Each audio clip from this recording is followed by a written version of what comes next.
Being a creator is hard, right? Not because it's hard to create, not because it's competitive. It's hard because there's so many different paths that you can take, so many different avenues to success. And what I've found is that creative people are typically pretty scatty. They see infinite possibilities. Should I be a writer? Should I scale my business? Should I write a movie? Should I become a lifestyle vlogger? Should I post more content? And so on. The truth is, you could probably do any of it, but you can't do all of it. You know you're meant to create. That's not the question. The question is, what are you meant to create? For so long, I felt completely lost. I was creatively adrift. It was like I was creating, but not creating what I was supposed to be creating. If I'm being fully transparent here, I've only recently found my lane. I actually rediscovered my path, and that is being a writer. That is not just being another marketer like most of these people on YouTube, to be honest with you.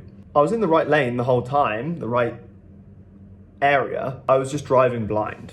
Does that sound familiar? Maybe it does. The reason why I'm talking about this today is because I had a conversation with my brother where he challenged me, right? My brother and I, we like to, what I call intellectually spar. And yeah, we basically end up going at it for about 15 minutes. We clear the room. My mum quietly books a cab. And then one minute she's there like, all right, see you boys. And then his girlfriend, my brother's girlfriend, just like sneaks off to bed. My stepdad just doesn't say anything until the taxi comes. This actually happened at Christmas, which is why this is quite funny. Yeah, anyway, our last topic of conversation was basically this idea of free will, or rather whether we actually have control over what happens to us or not. And my initial position was this, right? Everything in your life is predetermined already, so you might as well just surrender and enjoy the ride. That was my initial position. Well, that triggered my brother more than any insult could have. It was literally like I could have slapped him around the face and he would have had less of a reaction than what I said. And it really kicked off this debate in a whole new way. Luckily, the family had cleared off. And it made me realize that people's ideas of reality, of free will, of God, of the future, they're so deeply ingrained in belief that any threat to that belief is literally a threat, is an attack on them. People will defend their beliefs to the death. They're actually the strongest things that we hold. The stronger your beliefs, typically the stronger your resolve, right? And by resolve, I mean how willing you are to fight for it and fight in general. The reason why is because it's not really about them. It's not about them being right or wrong. It's about survival. Specifically, it's about the survival of their beliefs. This is why most people can't change or upgrade their beliefs. They prefer the devil they know, which is the current beliefs they hold, to the devil they don't, which is the new beliefs. There's a name for that. It's like a psychological, the ambiguity bias, where people would, if you told somebody like, hey, stick to this path that you know, or try this new path and you might get something better at the end, most people will just stick to the path they know because they're risk averse. After the conversation with my brother, I've got to give him some credit. He made me think differently. I'm always willing to upgrade my beliefs and actually change my beliefs if I feel like it serves me better. So here's the new belief that I landed on. And this is after years of flirting with different ideas. This is what I believe. The bricklayer,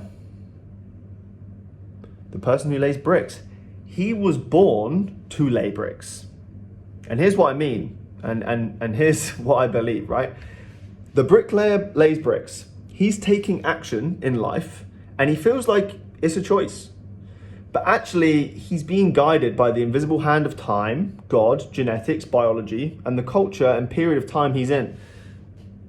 He's actually subject to his own programming that isn't just societal programming. This is like ingrained in him genetically, biologically, the type of person he is, his ancestors, like all of these things come together to sort of create a type of person that you are. He was always going to end up being a bricklayer. His parents were probably bricklayer, tradesman type personalities. And then the culture of the time he's in, if it's not bricklaying, it might be building a mud hut, or it might be even just something like being in the army. You know, something that's just, you turn up, you do these things, it's like a relatively repetitive, regimented job where it's just a process that you're following every single day. But in other words, it was always going to happen that way. So Steve Jobs innovated and created the iPhone, right? And that was always going to happen. When you think about it, if it wasn't the iPhone, he would have just created something else. Or someone else, like Steve Jobs, would have eventually created something like that. Donald Trump, on the other hand, recently invaded Venezuela. I'm not going to make this political, but he felt like he was in control of what he was doing. He felt like he had agency. But it was always going to happen. It was always going to happen. So in short, innovators will innovate. Imperialists, like Donald Trump, will always empire. They'll always look to expand and always look to conquer and defend their superiority. And bricklayers will lay bricks. So the details don't actually matter. What matters is fulfilling your purpose as part of the system. Like these people are, like, they're all different types of people. They're not just random expressions of humanity, like a little special little snowflake. They're almost like a breed. They're almost a breed, a type of person. Now, I don't want to get too deep into that because that's not what this is about. That's not what this message is about today. What I'm arguing is that the destination is basically predetermined for you. Your identity, your strengths, your weaknesses, and so on, all of those things are kind of, you're born with them. Well, you can change your identity, but more like the genetic code that you have to be predisposed to do certain things. It's which path you choose that actually matters. That's the difference. If you're not gonna lay bricks, you might become an electrician. If you're not gonna lay bricks, you might go and join the army. If you're not gonna lay bricks, you might become a woodworker, like a carpenter. It's gonna be a very similar kind of job, but the path you take to get to there is what makes it unique. That is where you can kind of choose your reality. That's where you have some choice. What experience do I wanna have? How do I wanna experience the journey? Because the destination, if I'm flying to Bali, I'm like, how do I wanna get there? Do I wanna fly via Hong Kong? Do I wanna go via Vietnam? Do I wanna get a direct flight? Do I wanna travel the whole of Southeast Asia? Do I wanna stop off in Dubai? The path you choose, the destination where you're going is predetermined. You're gonna become this type of person, doing this type of thing. So for creators, this means you are always meant to create. You're an ambitious artist, that's what you are. That is actually your lane. So the question is, what do you create? How do you create? Who do you create for? That's where the creative drift actually starts to happen. You can't change the fact that you're a creator. I've tried to fight it for years. I'm like, I'm not a creator. Creators are all broke. Creators are all like, you know, all they're cringe or whatever. But in the end, you have to stop fighting it and you have to start mastering it, right? You were meant for a purpose. And by it, I mean your path, your purpose. Getting back on the right path or finding your path is absolutely crucial as a creator. So if you're drifting, it's not necessarily a bad thing. Not something to cause you loads of worry. It's actually part of the journey. Like myself, I transitioned from a remote gardening company to a full-time creator, getting paid as much as 15K a month, literally just sharing my ideas online, like writing on the internet, doing stuff like this, not because I manifested it, right? It was because I finally stopped fighting who I was. I started actually aligning myself on the right path. I knew I was always meant to create. I just had to discover what I was meant to create, right? Another client of mine, Mark, he was trapped as a founder, right? And he had this big business. And when he came to me, he wanted freedom. He wanted to liberate himself from that business. He ended up selling that company for multi six figures. And what lane did he get back into? He got back into the lane he was always meant for, which was being a musician. He's been dreaming of it for years. We lived together for 1 month, and he was literally playing music every single evening, and now he's actually doing it. He's in the music scene, he's producing music, he's putting stuff on Spotify, he's doing it. He just needed permission to accept it. He needed to channel that energy, that drive to create something that's artistic, not just business, right? Which actually, coincidentally, will probably make him more money anyway, following his art, his creative calling. And then there's Connor. So Connor, he was in sales for a long time, but he was always creative. He was building brands, building clothing brands, but he was in sales. Sales was how he was like sort of like making the best part of his money, right? But he was actually starting to go a little bit broke. He was a remote closer. He was living in Bali. He hadn't left Bali in a few years. Couldn't really escape the position he was in. And then now he gets paid to be himself online. He's making as much as 45K a month sometimes. So I hope he's okay with me saying that. So his lane was always content creation. That's what he wanted to do. He wanted he loved content. He loved directing photo shoots. He loved posting images online, he was doing that back 10, 15 years ago. He's always been like that. He was just performing someone else's script. That was the problem. And none of us created new lanes. We just found alignment with the creative lane we were always meant for. I want to talk quickly about manifestation, right? So I believe manifestation is somewhat of a myth. Most gurus will tell you that you create your reality, and I actually disagree. I don't believe you create your reality. I believe you discover the path you were always meant to be on. Because there's multiple different paths you can take, there's multiple different realities that we can exist in. So what one are you meant for? In my view, you were always meant to create. We've established that. That's nothing new, that's nothing special, there's nothing magic, right? But you just need to remember how to do it by finding alignment on the path you were always meant for. There's a key theme here. I'm saying you were meant for a path, you were meant for a purpose, you were meant for a specific journey, or you were meant for a specific destination. You're not manifesting a new destination at all. You're actually remembering the one that was always yours. For me, sometimes I visualize my future, right? And I'm thinking, am I creating this? Or am I just seeing the future that is already predetermined? Think about that. Maybe when you're visualizing your future, you're actually seeing the future. How's that for an idea? How's that for, if you didn't think I was wacky enough already, how about that? You can see the future when you visualize. You're actually, that's real. That is gonna happen. And every time I visualized and I've been able to see clearly where I'm going, it always comes to life. Did I create it? Or am I actually seeing the future? Am I choosing to look into the future? Like having a crystal ball. The point I'm making here is like, this destination that you're meant for, this path is where your creative genius lies. When you remember the path, when you get alignment, this is where your creative genius lies. It's not about becoming more intelligent, it's not about becoming more creative, it's about getting into the lane you're always meant for. That's where your creative genius is. It's waiting for you, like quite literally. So this is where your creative ministry begins. Now that's quite a sexy woo-woo title, right? It's quite a mystic title, but no, like if you want to dominate in your field, you're starting your ministry. Basically, you're gonna start changing the world. That's what the path of the creative is meant to be, meant for.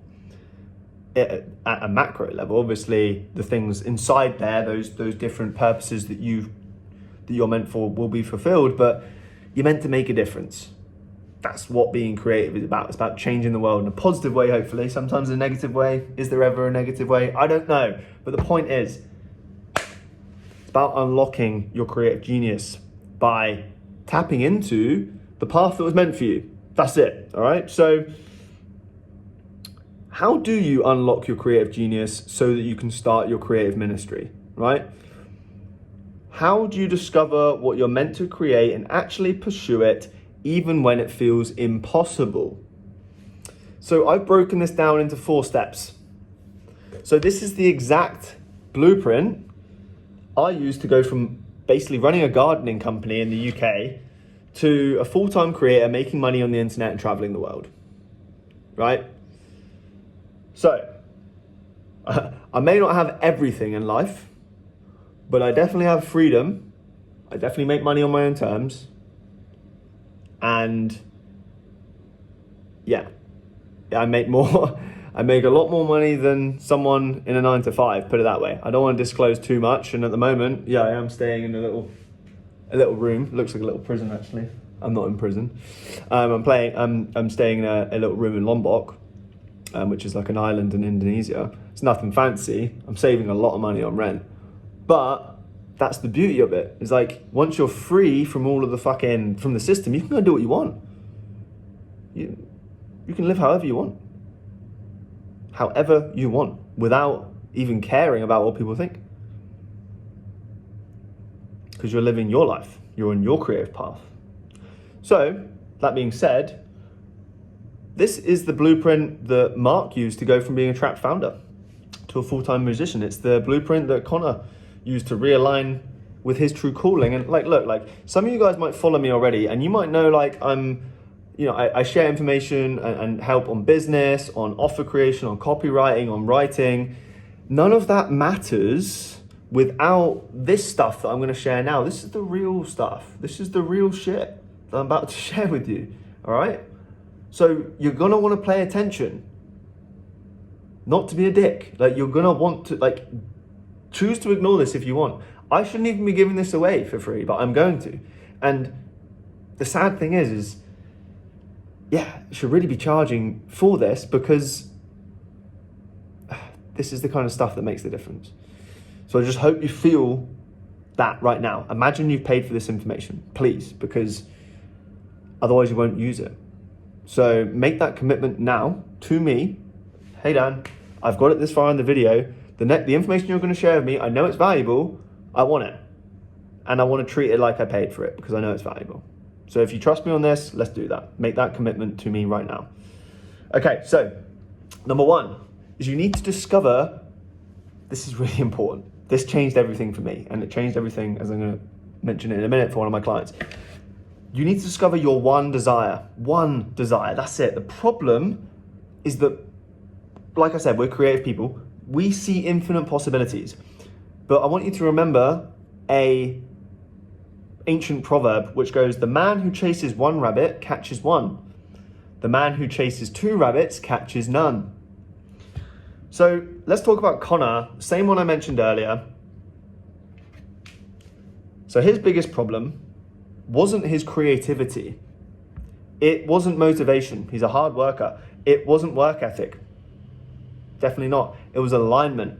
This happened just a few weeks ago. So the problem was that he was chasing multiple goals.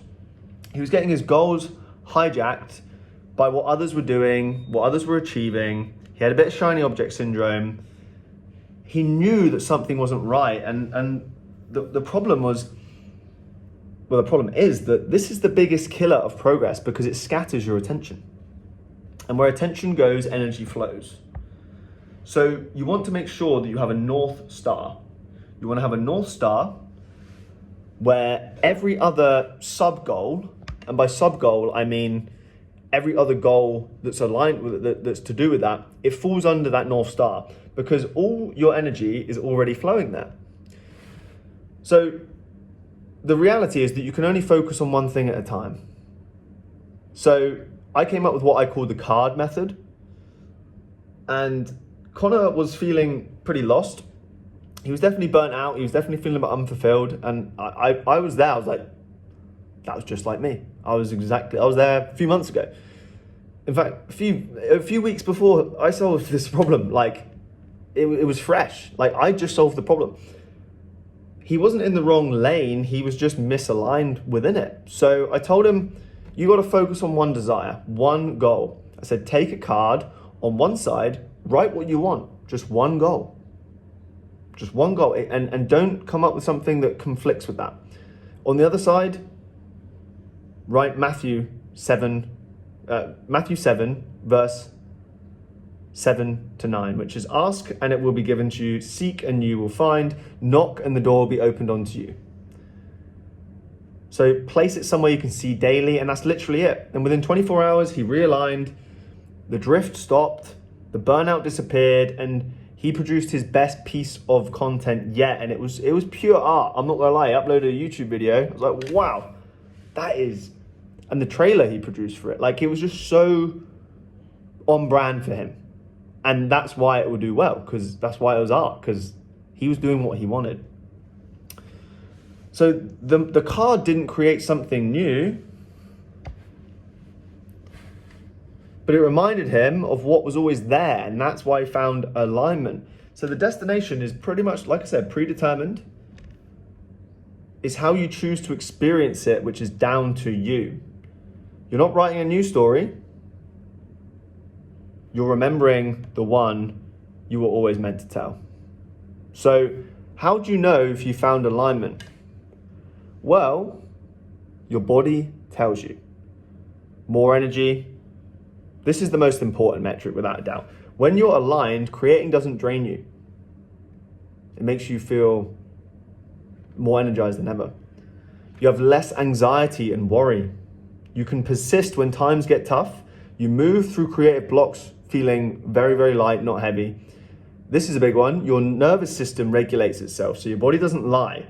When you're tuned into the right frequency, the right path, the right channel, everything just feels right. You just feel like you're floating through life. You feel like things are just coming to you. Passion. You're creating what you're meant for.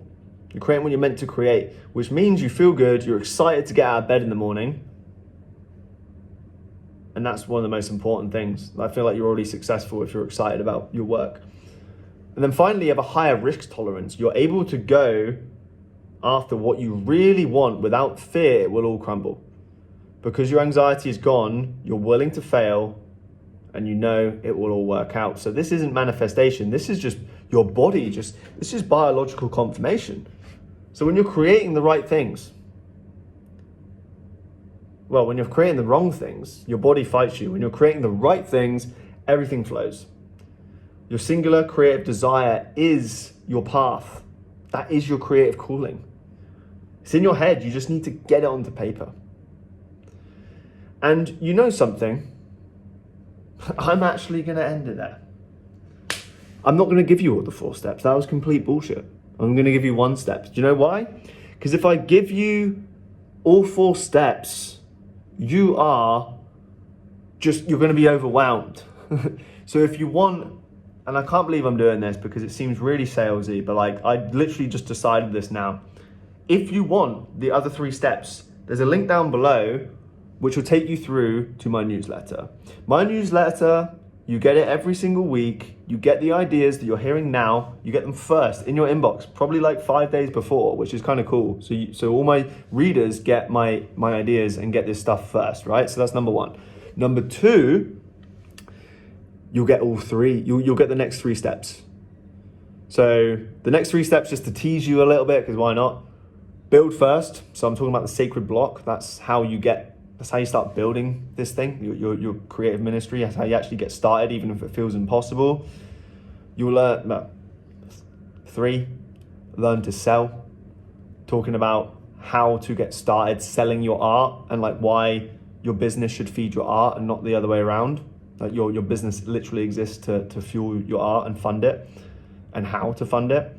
And then finally, I have how to bring, this is a cool one. This is really, really important. Where is it? It's how to brainwash yourself. How to brainwash yourself and why you need to brainwash yourself and surrender the how, the details, not stop sweating the small stuff.